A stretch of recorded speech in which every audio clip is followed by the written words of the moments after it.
Hello, I woke up this morning wondering to what extent are we still Deleuzian?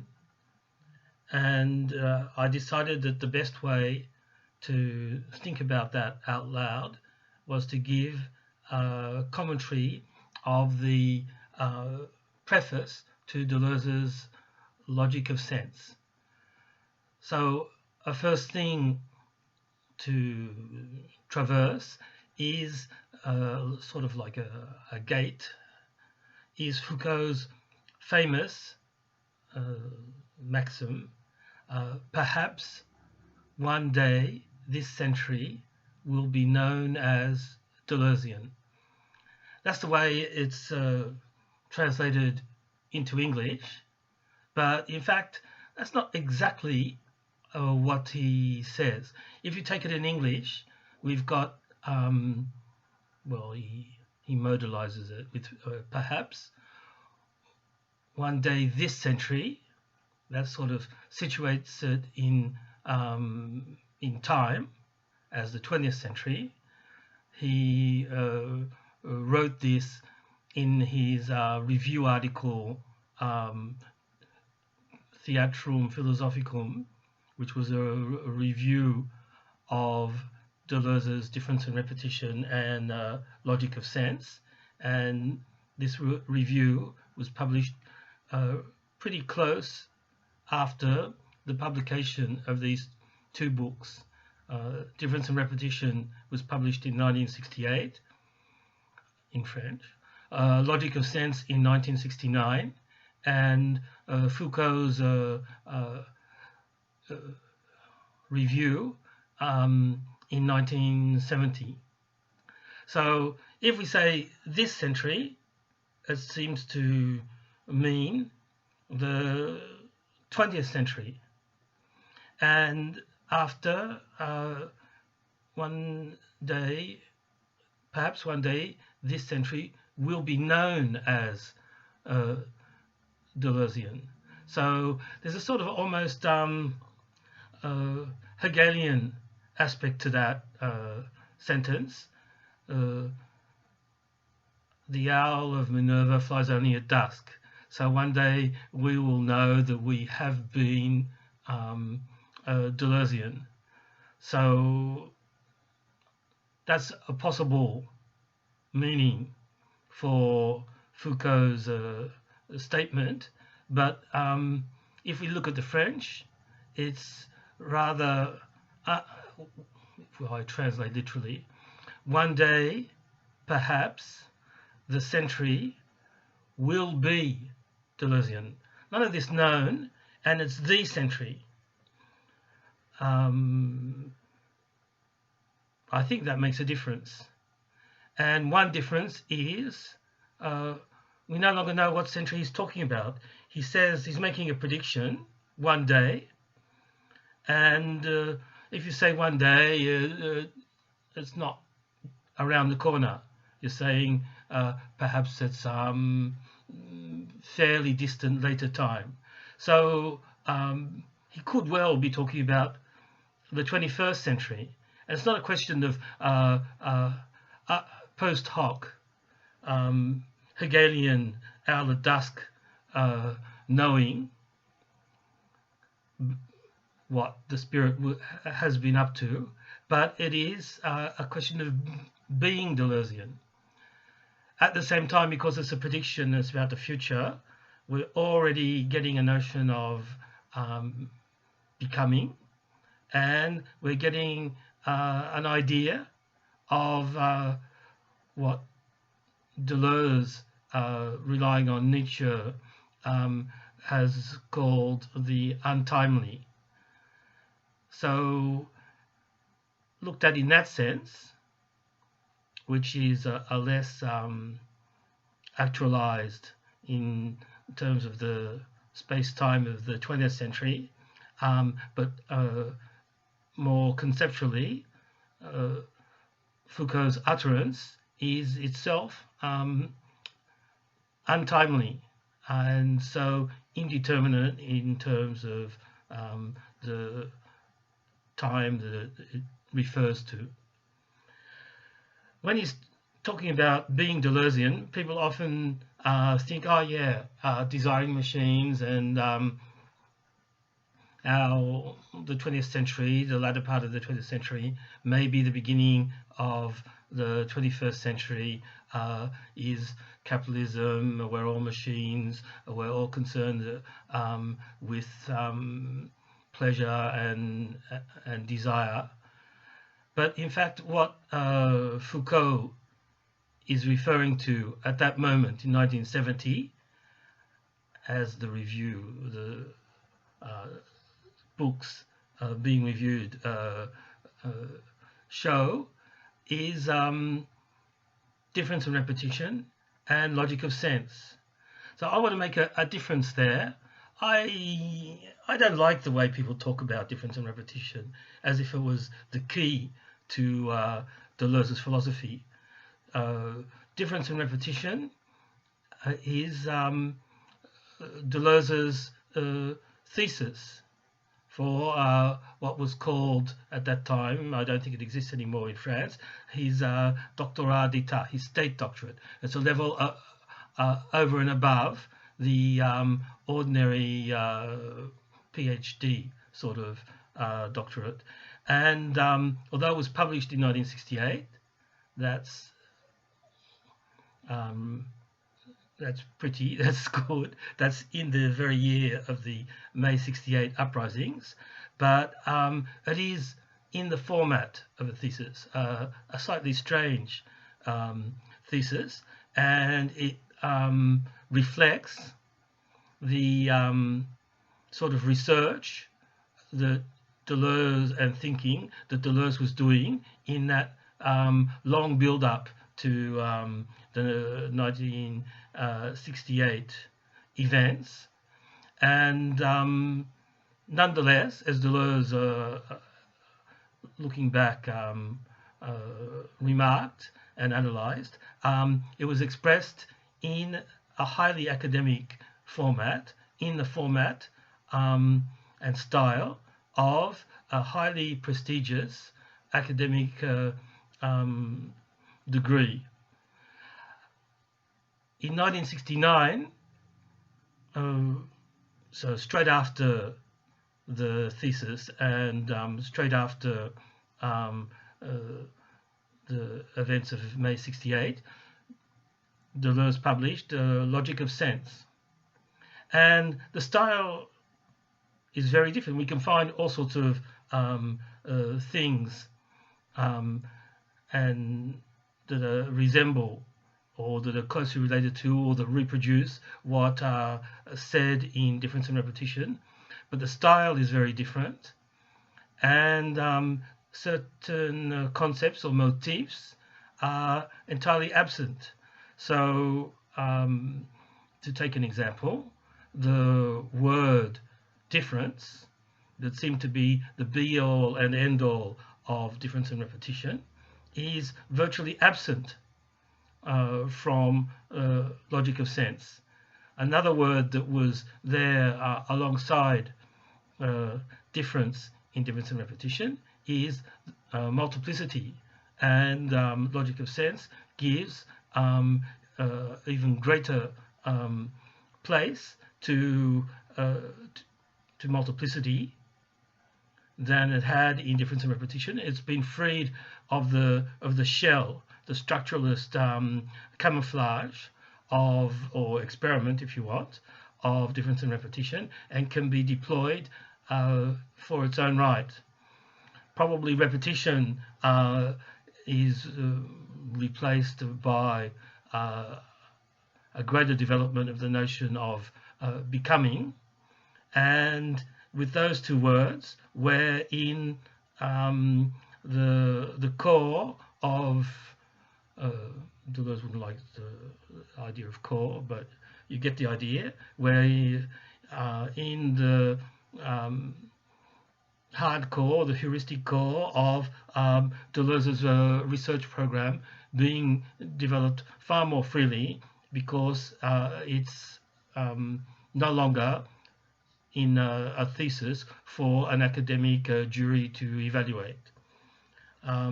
I would also take up a remark that Isabel Stengers makes about Deleuze's work.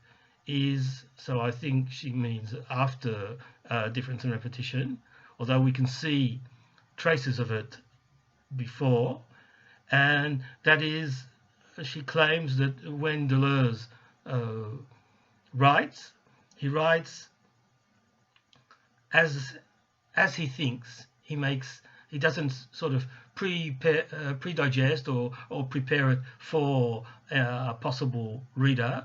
He's writing as he thinks, not necessarily as he's thinking, but he writes as he thinks, something that Deleuze will call later on speaking in your own name, and he'll give an explanation of that in various places, including Letter to a Harsh Critic. And while he's always speaking in his own name, even in the earlier books, as a thing of speaking in your own name, it's far more evident in Logic of Sense, and becomes even more so later on.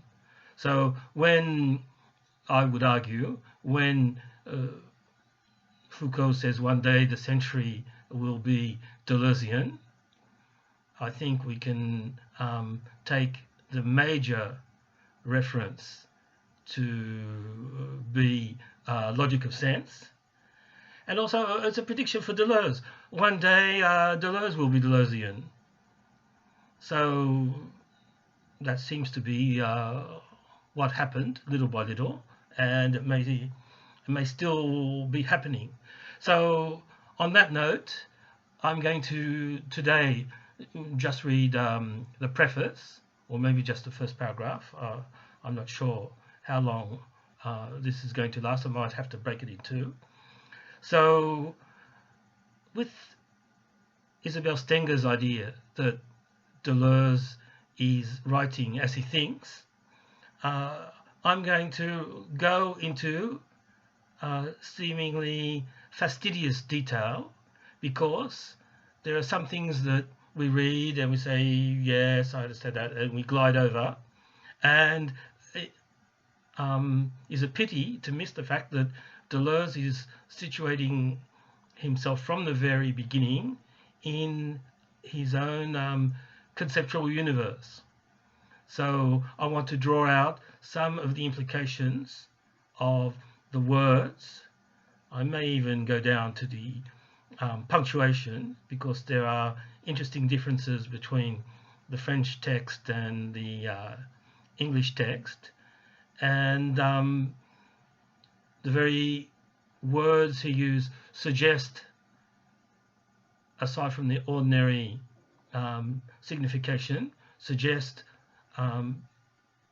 things we know about Deleuze's concepts, and need to be sometimes decoded. We'll see, he talks about decoding, but more than decoded, re-somethinged, re-noetized, rethought. So we can see that from the very beginning. So I'm going to translate from the French the work of Lewis Carroll, or Lewis Carroll's work, has everything to please the, here's a problem, the actual in French, the contemporary reader. So that's half a sentence. It goes on. I'll read the whole sentence. It's a long sentence. Maybe I'll read the whole sentence just to get the context. The work of Lewis Carroll has everything to please the contemporary reader. Books for children, preferably for young girls. Splendid, bizarre and esoteric words, grids, codes and decodings. Here we have the decoding.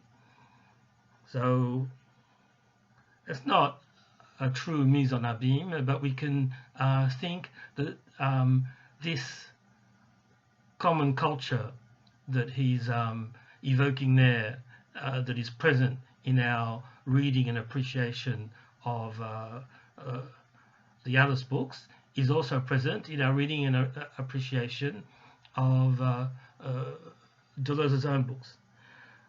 Drawings and photos, deep psychoanalytic content, an exemplary logical and linguistic formalism. Okay. I want to comment on that, and to do so, I'll also refer to the English. So that first part of from the very beginning of the preface is translated. The work of Lewis Carroll has everything required to please the modern reader. So the question is that I have in reading this preface is, to what extent are we Deleuzian today? So one subset of that question could easily be, to what extent are the philosophers that we read today still Deleuzian, or are in some sense Deleuzian? A subset of that could be, because they're big names in continental philosophy, to what extent are Badiou and Zizek Deleuzian? And that's despite what they say about Deleuze. These two thinkers, to take just them, like many of us, are absolutely impregnated with the work of Deleuze. You can't understand anything about them if you don't have a feel for Deleuze, a feel, and not just a sort of academic knowledge of the texts of Deleuze, the arguments for and against Deleuze's version of something vis-a-vis Badiou's or Zizek's version. So there may be quite radical opposition on some points, but I am going to argue that there is a sort of a cultural presupposition of Deleuzian culture. So the work of Lewis Carroll has everything required. There's no required in the French. L'œuvre de Lewis Carroll a tout pour plaire. There's no required. We don't know what is to be put before the infinitive. And the infinitive of to please.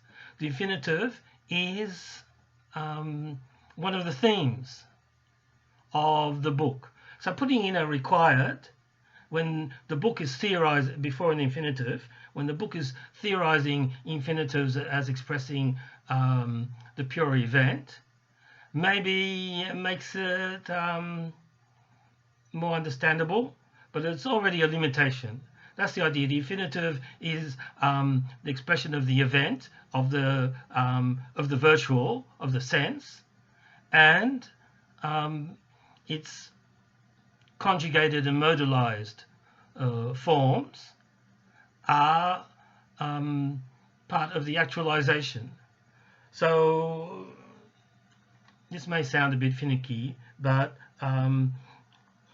we should at least delete required, because we could imagine everything needed, everything designed.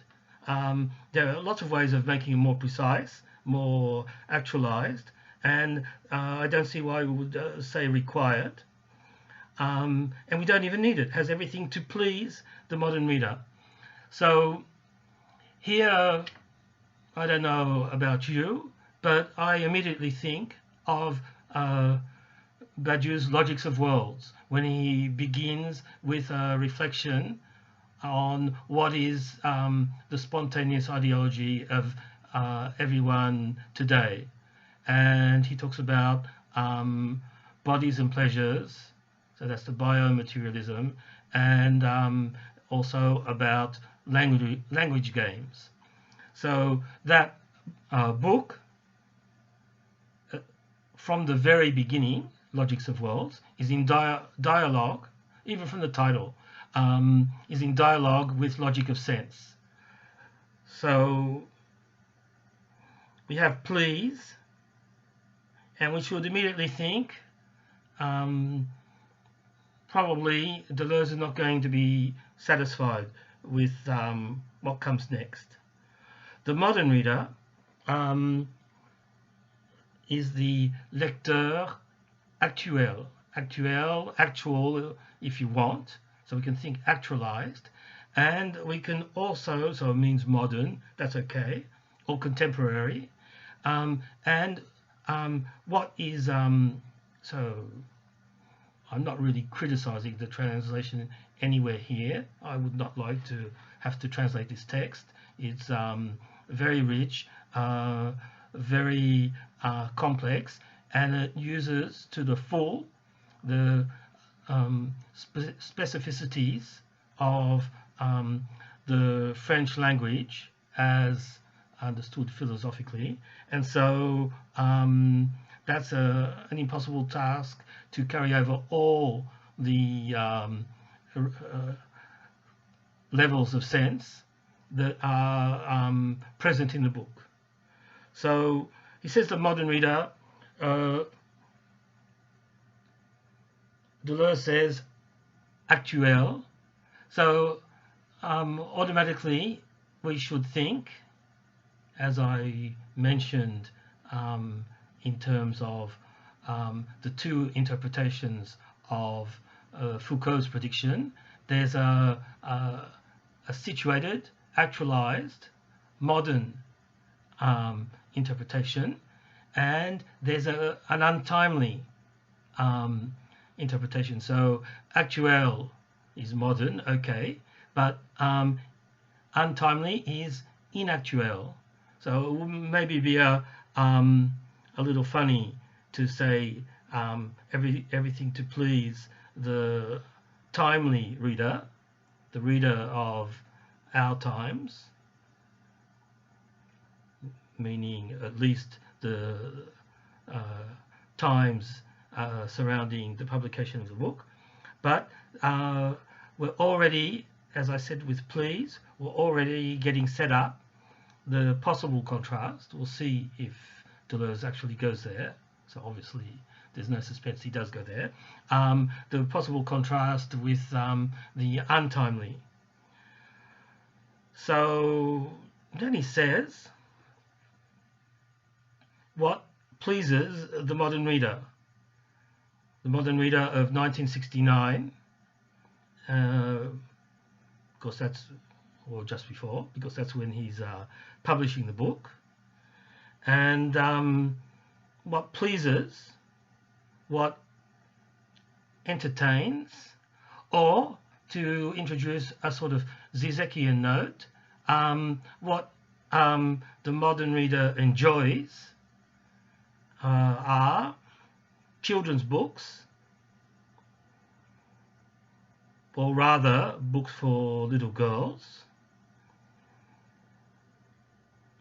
After that, there's something funny, splendidly bizarre and esoteric words. In the French, it's splendid, bizarre, or unfamiliar and surprising, and esoteric words. So you're not getting a block splendidly bizarre, supposing splendidly qualifies bizarre or qualifies both bizarre and esoteric. You're getting splendid, bizarre, and esoteric. So they could form a block, that's one possibility, or they could form a typology, or a bit of both. You'd have things that are splendid, words that are splendid, but not necessarily bizarre or esoteric, words that are esoteric, but not necessarily bizarre, or splendid, and you could have words that are all three. So converting the splendide into splendidly is a limitation of the possibilities. Given that we're talking about grids straight away after, once again, that is a sort of mismatch, because splendid, bizarre, and esoteric words, that opens up a grid 3 by 3, and you can fill in sort of like noughts and crosses, and see what the possibilities are. That makes 9 possibilities, maybe, or maybe some of them are the same. I haven't calculated that out. But anyhow, you get a grid, and anyhow, splendid, bizarre, and esoteric words. In the French, now here I'm going to be finicky, I admit it, but in the English, we have grids, semicolon, codes and decodings, semicolon. So the grids are separated from the codes and the decodings. In the French, not at all. You have grids, comma, codes, and decodings. So that makes more sense. At least to me it does. The grids are of possible use for coding and for decoding, or at least of the same family. And as I said, we are applying that modern sensibility that makes us like Alice in Wonderland. We're applying that same cultivated layperson's accessible culture to our appreciation of Deleuze's text.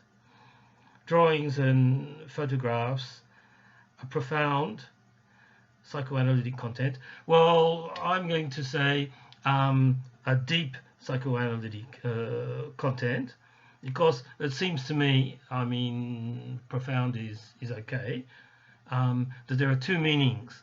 There's profound in the sense of sort of thought pushed to an extreme of understanding, and there's profound in the sense of what can be underlying the surface content. So I would say that in English we often get two possible translations for a French word. Profond is profound, and it looks like it, but we also have deep. And a useful rule of thumb, but it's not absolute or 100% sure, is when you get this sort of translation of a French word by a Latinate word or a Saxon type word. Profound is sort of Latinate, and deep, I'm supposing, is Saxon or something like that. It's from a different etymological layer to profound. The rule of thumb is the Saxon word is more tied to a physical or concrete connotation, and the Latinate word is slightly more abstract in its connotation. So it's not hard and fast, it's not a sharp distinction, it's not always true, but it's a useful rule to have in mind, given that later on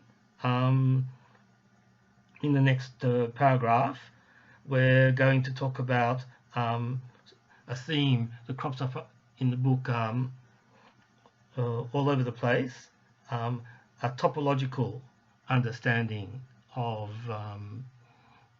concepts and events and meaning. Maybe deep would have been, because he's talking about others.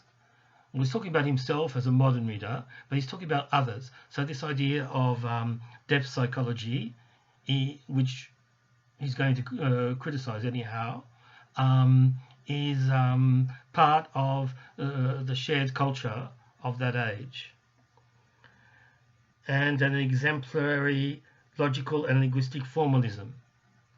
So he's talking about logical and linguistic formalism, so alongside of psychoanalysis. So he's sort of saying that the sophisticated readers who read Alice in Wonderland and who read his books as well have been made aware of, at least made aware of, or mastered structuralism. So the contemporary is common culture, is psychoanalytic, it's logical and linguistic in terms of a formalism. So he's talking about structuralism there. And then he's going to go on over and above the immediate pleasure. So we've got the immediate pleasure, which I said was perhaps translatable or not linguistically translatable, conceptually translatable, so understandable as enjoyment, over and above the immediate pleasure. So we're going to go into surplus enjoyment now. So I haven't seen anyone say this, but I would say thinking is enjoyment. So he's talking about thinking here as well. Thinking is enjoyment, and as part of that, thinking is, when it gets things moving, thinking is surplus enjoyment. Over and above the immediate pleasure. So immediate is the wrong word, of course. It's the actual, actuel. So the it's not psychologically or immediate.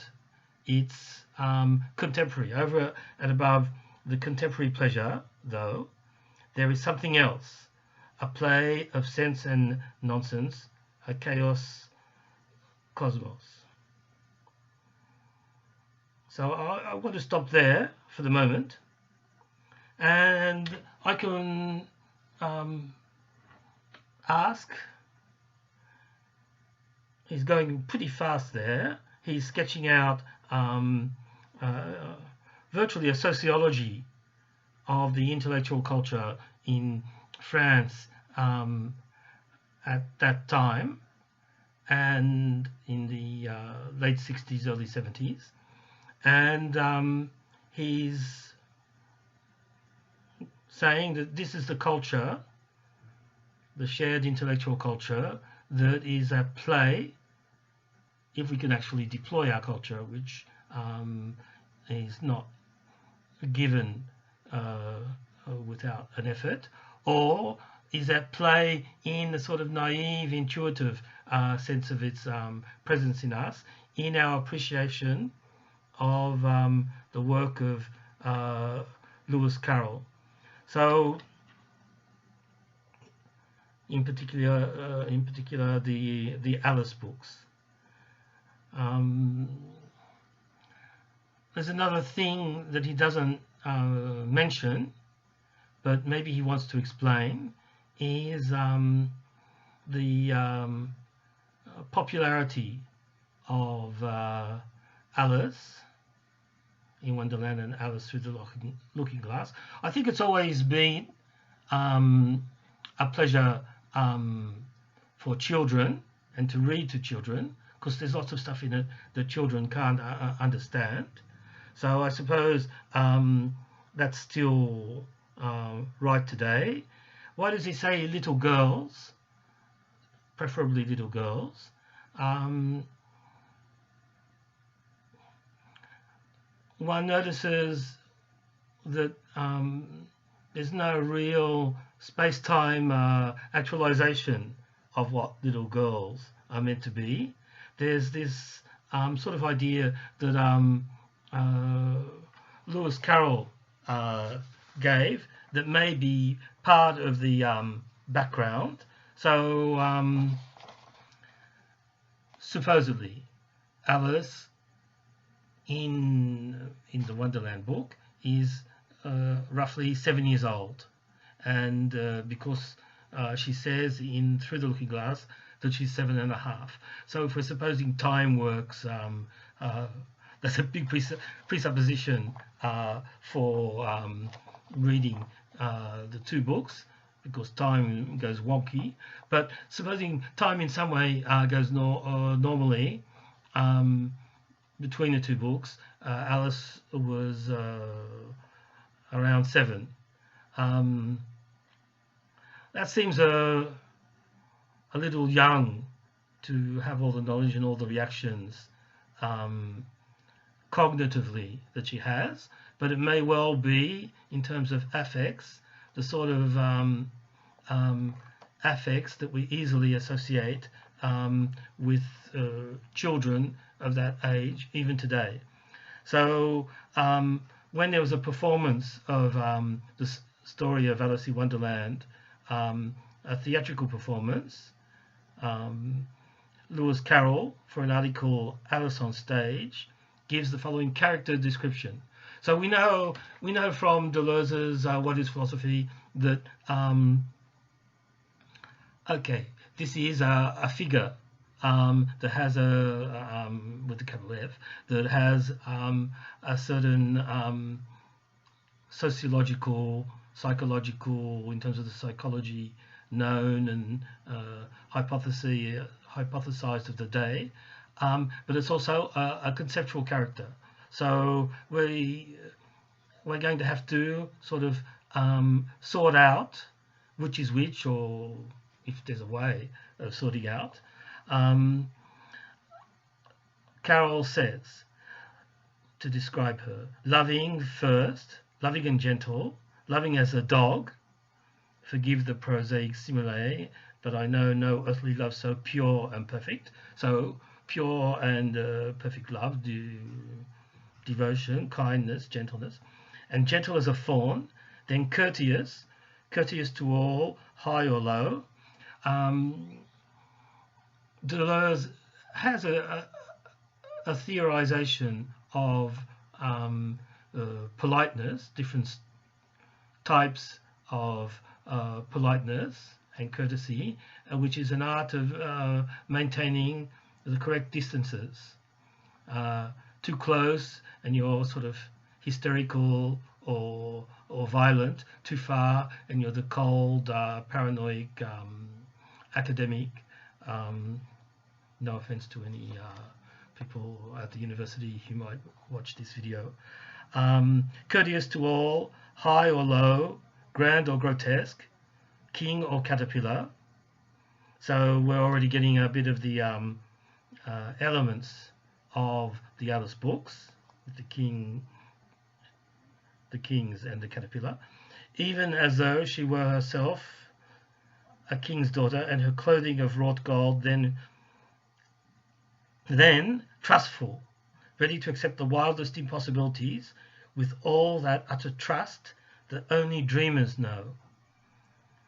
And lastly, curious, wildly curious, and with the eager enjoyment of life that comes only in the happy hours of childhood, when all is new and fair, and when sin and sorrow are but names, empty words signifying nothing. So Carroll he uses the word, he's situating childhood of Alice's type as enjoyment, naive, kind, gentle, courteous, trusting enjoyment. And even from this little description, we see there's something more.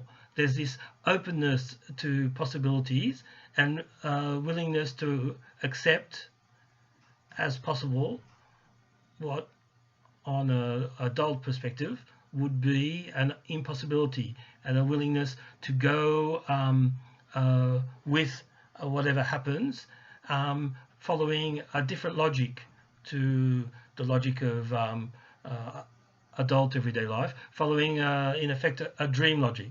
So I think we're getting even in the way Lewis Carroll describes Alice, this distinction between the enjoyment and the surplus enjoyment, if you want to put it like that, between the contemporary pleasure and the untimely logic, the untimely concepts and affects. And so what Deleuze would later come to call two different states of the unconscious. So in that sense, children's books are rather books for little girls. I'm still not sure to have done full justice to this notion of little girl, except Deleuze's idea that little girls or women stay deterritorialized a little longer. They resist a little more the territorializations and the stratifications that are imposed. That's a notion from A Thousand Plateaus. So these books are appreciated because of all this kindness and gentleness and enthusiasm and being able to enjoy yourself virtually in any circumstances, except the bad ones. And at the same time, an openness to the productions of the unconscious, you could call it, or an openness to a dream logic. And once again, coming back to dates, Deleuze publishes this in 1969. And as I was saying, there was, for a long time, a popularity of the Alice books as children's literature, treating children as having both these affective possibilities, enjoyment and something more, or pleasure and enjoyment if you want, and as well sort of already what we could call geek culture, love of the paradoxes, and as we'll see with the evolution of the reception of Alice in Wonderland, the sort of countercultural appreciation of the book as well, which dream logic, okay, I think the surrealists were happy to read Alice with their particular deconstructed psychoanalytic culture, but also the Beats and the hippies with their whatever, their deconstructed psychoanalytic, deconstructed literary, and their drug culture. So Alice became big once again when the Walt Disney movie came out in 1951, and it was retroactively understood by the Beats and the hippies. So at the beginning or during the 60s, as a sort of psychedelic novel as well. Psychedelic to whatever degree you want to consider the drug experience as a real physical thing, or as a conceptual voyage. and that was during the 60s, the 50s and the 60s, and Deleuze is publishing this in 1969, so after all that. So that's part of the cultivated reaction. We have the cultural, the mainstream culture that is mobilized, the profound psychoanalytic content. Anybody can see psychoanalytic symbols in the Freudian sense in the Alice books, and logical and linguistic formalism. So you can see not just the old school psychoanalytic symbolism, you can see the Lacanian paradoxical and signifier-oriented presence in the book as well. So for Deleuze, as long as we're talking about logical and linguistic formalism, all that is part of the mainstream cultural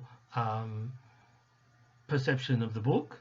And when I talk about the mainstream culture, we're talking about a sort of an elitist culture and a pop culture at the same time. So that as well is another sense of the invocation of the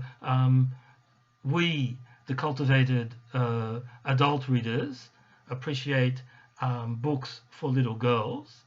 That is to say, we appreciate what Deleuze will later come to call pop culture, or we have a pop mode of reception of books, and then he'll come. He won't go into everything, all Deleuze's later concepts, but we see the germ of that idea of a different sort of book, one that is not so mainstream and structuralist and depth psychological, but has something else that is tied to at least the type of concepts and affects that may be accessible to a little girl type of attitude on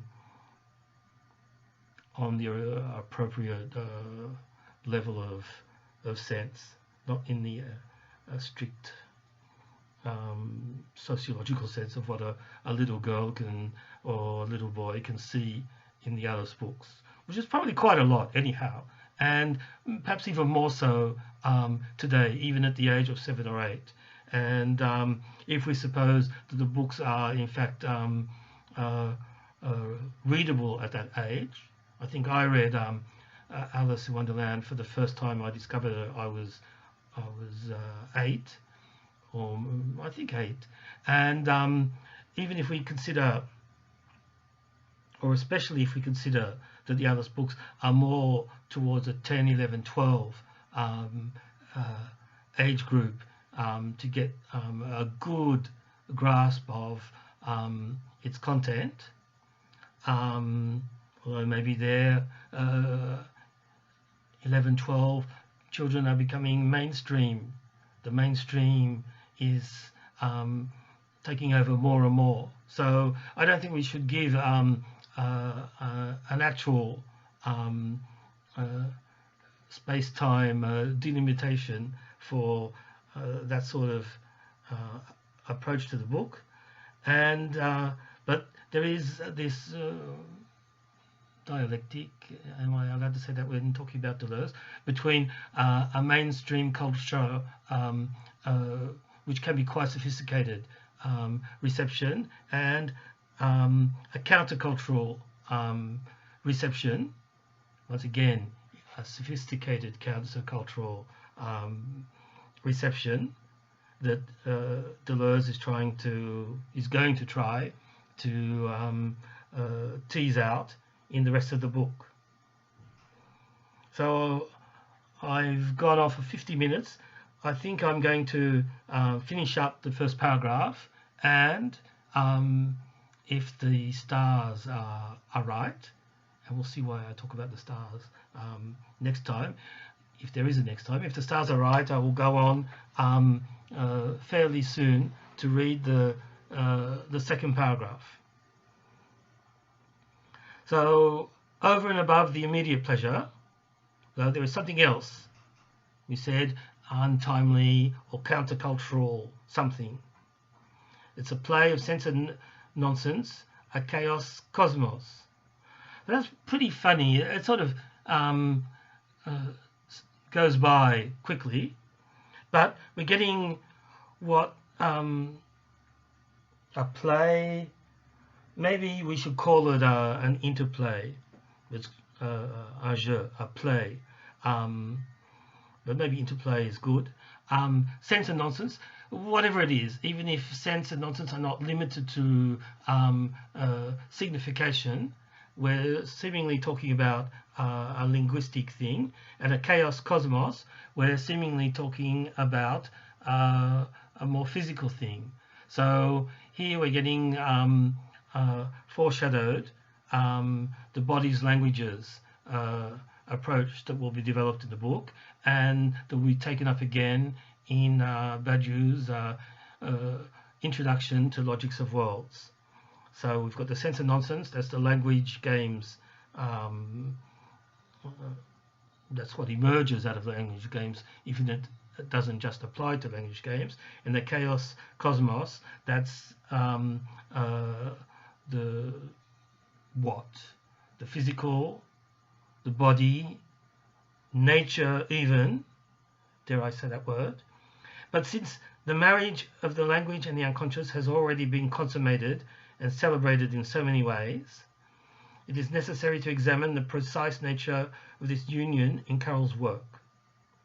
So that's the first half of the last sentence, which is the third sentence. We've got a full paragraph and there are only 3 sentences. A long first sentence, short middle sentence, and then a long third and last sentence. Okay, I'm going to look at the word, or quibble if you will, but since the marriage of language and the unconscious. First, linguistically, in the French it's les noces.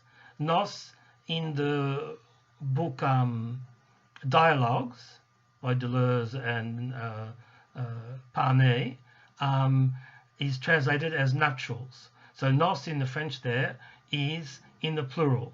It's a word that means marriage, both the ceremony and the festivities, and it's mainly used in the plural.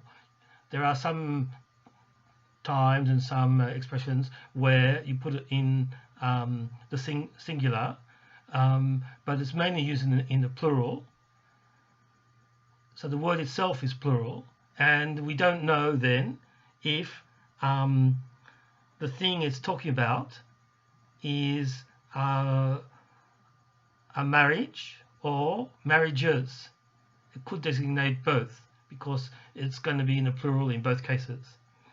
And so nuptials is seems to me to be a more appropriate translation, both to keep this ambiguity about the word, because after all Deleuze is a pluralist, so maybe the plural is better to convey, when in doubt use a plural. Seems to be a good rule of thumb for Deleuze. And secondly, nuptials would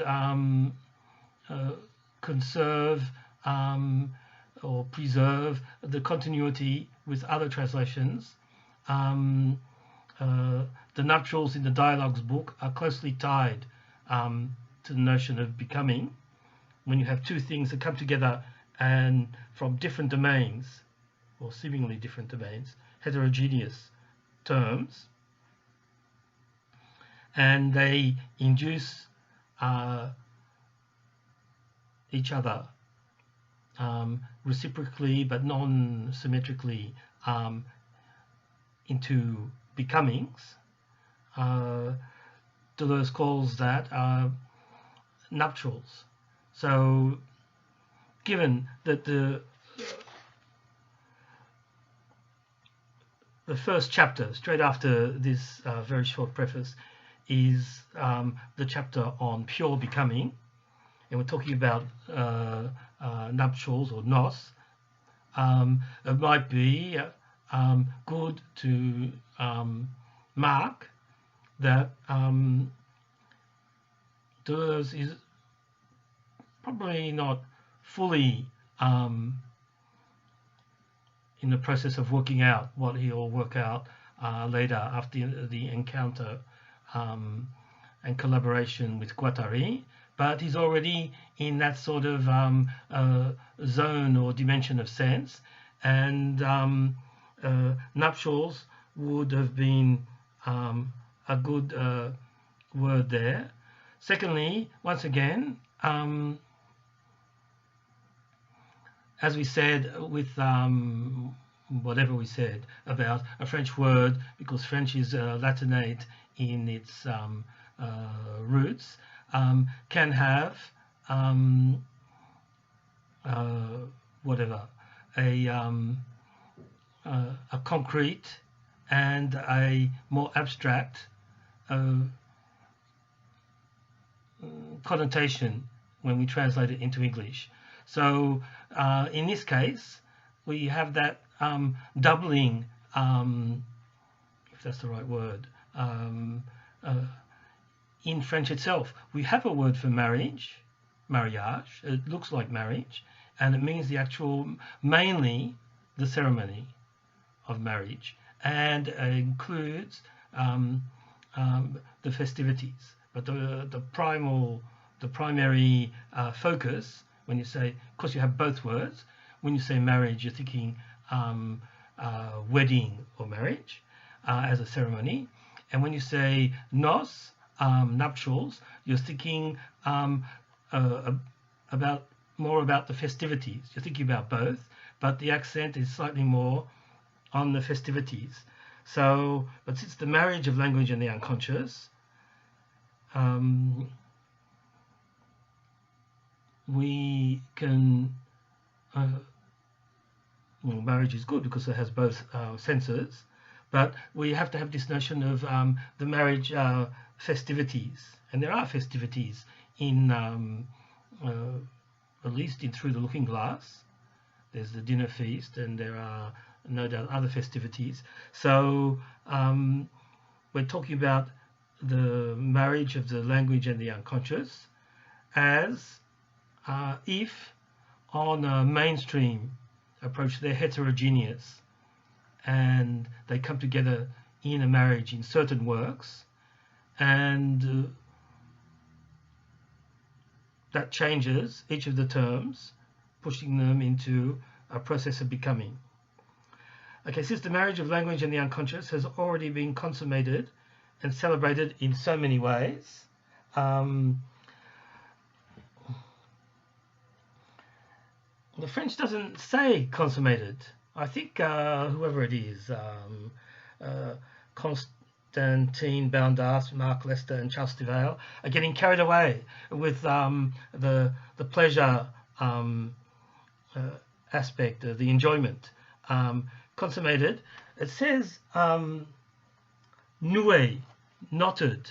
So consummated is correct, but we're not getting the consummation of marriage in the sense of the marriage night. It's consummated in the sense of accomplished, the knotted. So it has been noué, knotted, is I would say offhand, etymologically related to nos. So knotted, once again we're emphasizing the knotted together. We're emphasizing the heterogeneous nature of the two terms, the language and the unconscious. It is so. Since the marriage of language and the unconscious has already been consummated and celebrated in so many ways, it is necessary to examine the precise nature of this union in Carroll's work. Okay, we're getting union because we're talking about marriage. A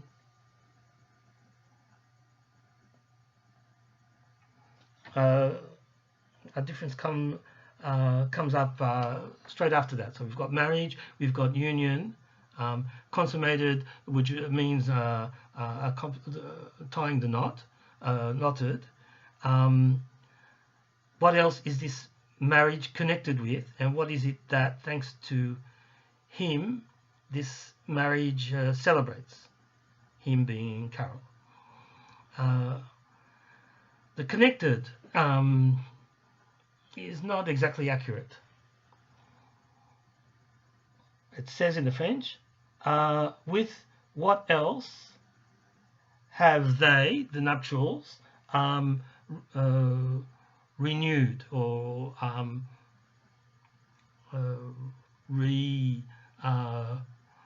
reunited?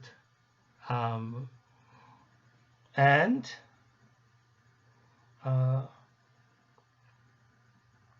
what is it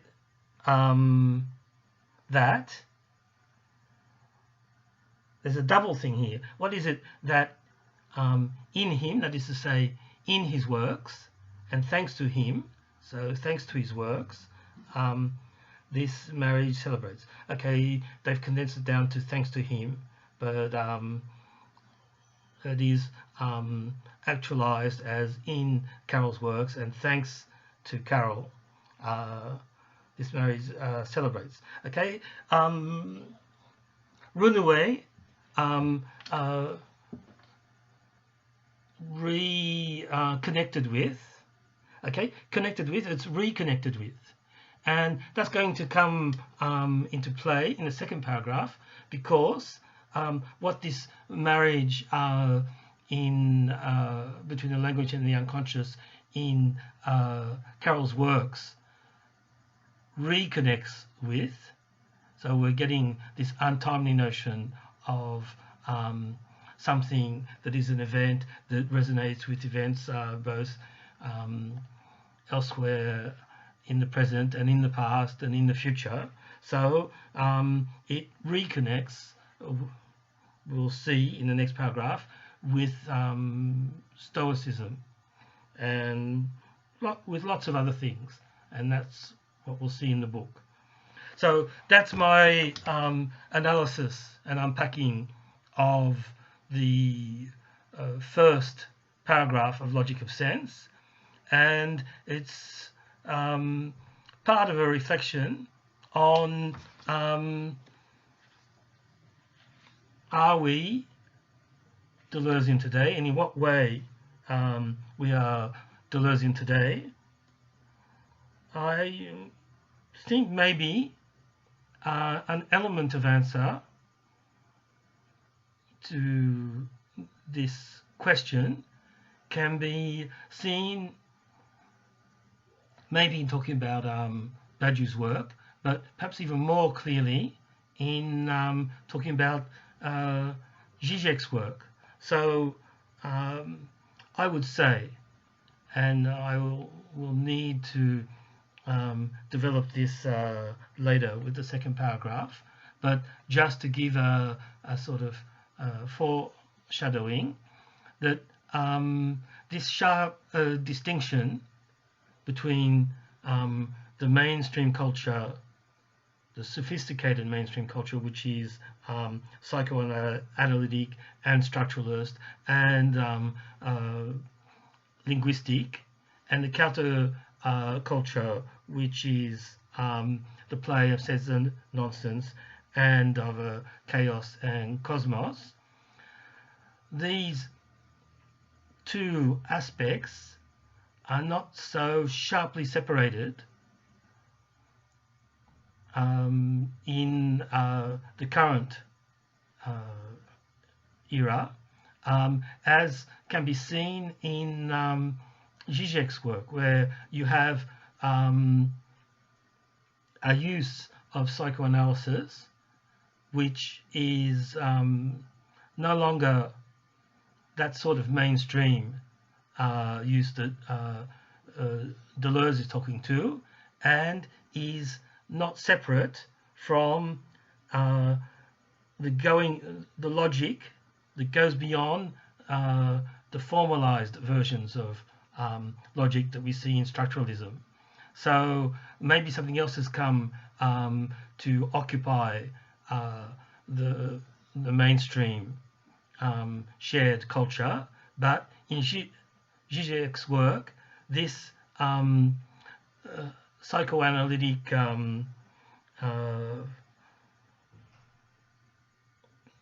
culture and concern with the paradoxes of language and the paradoxes and of other things, including quantum physics, and the becomings that are involved at the same time with these paradoxes, are present together thanks to the synthesis of Lacan and Hegel that Zizek attempts. So, in a sense, one could say Zizek is, at least in that Deleuzian space, but is a more more sophisticated, more sublimated or sublime, more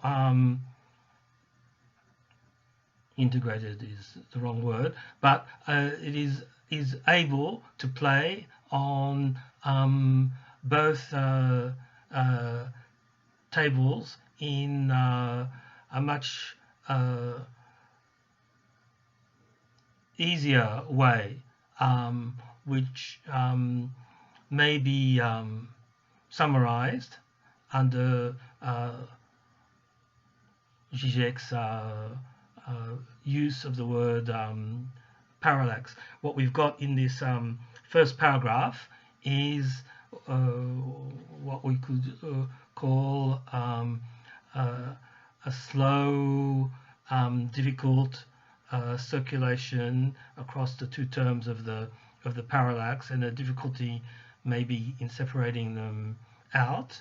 And with Zizek, in that sense, I mean, I'm not an all-out defender of Zizek, but in terms of this question, to what extent are we Deleuzian today? In what sense are we Deleuzian today? And what has changed? Zizek's parallax is sort of more accelerated, more intense, and in that sense more deterritorialized